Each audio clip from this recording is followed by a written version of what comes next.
نہیں. اس کے لیے یہ بیچ والی جو انگلی ہے وہ ایک دوسرے کے لیے وسیلہ ہے. بلا تشبیہ مجھے عرض کرنے دو. اللہ نے بندوں اور اپنے درمیان اپنے محبوب کو وسیلہ بنا کے بھیجا ہے. اے میرے بندو اگر مجھ تک پہنچنا ہو تو پہلے میرے محبوب تک پہنچ جاؤ, پہلے میرے مصطفیٰ تک پہنچ جاؤ. جب مصطفیٰ کے قریب ہو جاؤ گے تو تو میرا بھی قریب ہو جائے. گویا اللہ نے بندوں کو اپنے سے قریب کرنے کے لیے بندوں کے لیے مصطفیٰ بنایا. مصطفیٰ کو رب نے نور فرمایا. کیا فرمایا؟ ذرا زور سے بولیے, زور سے. مگر قرآن کی آیت الٹی اللہ نے ایک جگہ اپنے محبوب کو سراجم منیرہ بھی کہا, چمکتا ہوا چراغ. کیا فرمایا؟ ذرا زور سے بولیے, چمکتا ہوا چراغ. بہت سارے مترجمین نے ترجمہ کیا ہے آفتاب, مگر اعلیٰ حضرت نے ترجمہ کیا چمکتا ہوا چراغ, روشن چراغ. میں یہاں تھوڑا سا توقف کر کے لفظ سراج و منیرہ پر ایک گفتگو کرنا چاہتا ہوں اپنے مقدس علماء اور مقدس مشائخین کرام اور آپ سب کی توجہ کے ساتھ. اللہ قادر مطلق ہے, وہ اپنے مصطفیٰ کو آفتاب بھی فرما دیتا, ماہتاب بھی فرما دیتا, اس لیے کہ آفتاب بھی روشن ہے, ماہتاب بھی روشن ہے, آفتاب میں بھی روشنی ہے, ماہتاب میں بھی روشنی ہے. آفتاب بھی منور ہے, ماہتاب بھی منور ہے. آفتاب بھی درخشاں ہے, ماہتاب بھی درخشاں ہے. آفتاب میں بھی تابانی ہے, ماہتاب میں بھی تابانی ہے. مگر میرے رب نے اپنے محبوب کو آفتاب و ماہتاب نہیں فرمایا بلکہ سراجم منیرہ, چمکتا ہوا چراغ, روشن چراغ فرمایا. آخر اس کی وجہ کیا ہے؟ تو ہمارے علماء فرمائیں گے تو نے تفسیر کی کتاب نہیں پڑھی کہ ایک چراغ سے 1000 چراغ جلا لیے جائے تو پہلے والے چراغ کی روشنی میں کمی نہیں ہوتی ہے.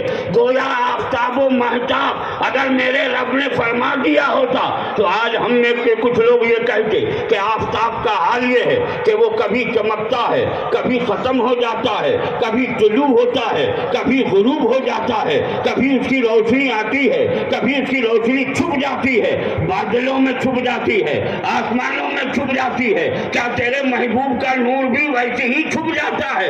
اللہ نے سراجم و منیرہ فرما کر یہ بتا دیا, او میرے بندو آفتاب کی روشنی میں کمی بیشی تو ہوتی ہے, مہتاب کی روشنی میں کمی بیشی تو ہوتی ہے, مگر میں نے اپنے محبوب کو ایسا چراغ بنایا ہے کہ اس مصطفیٰ کو مکے کی گلیوں میں دیکھو تو تمہاری آنکھ تاب نہیں لا سکتی ہے, مدینے میں دیکھو تو تاب نہیں لا سکتی ہے, مزدلفہ میں دیکھو تو تاب نہیں لا سکتی ہے, عرفات کے میدان میں دیکھو تو تمہاری آنکھ تاب نہیں لا سکتی ہے.